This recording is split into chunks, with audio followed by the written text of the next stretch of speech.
ایک بادشاہ نے اپنے غلاموں سے ایک راز کی بات کہی اور انہیں منع کیا کہ اس بات کو کسی دوسرے پر ظاہر نہ کرنا۔ 1 سال تک تو خیریت رہی، پھر ان غلاموں میں سے ایک نے اپنے کسی دوست کے سامنے بھیت ظاہر کر دیا اور اسے تاکید کی کہ کسی دوسرے کو نہ بتانا۔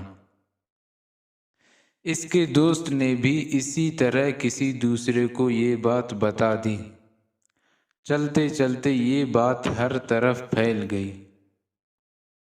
بادشاہ کو علم ہوا تو اس نے غضبناک ہو کر حکم دیا کہ ان غلاموں کے سر قلم کر دو۔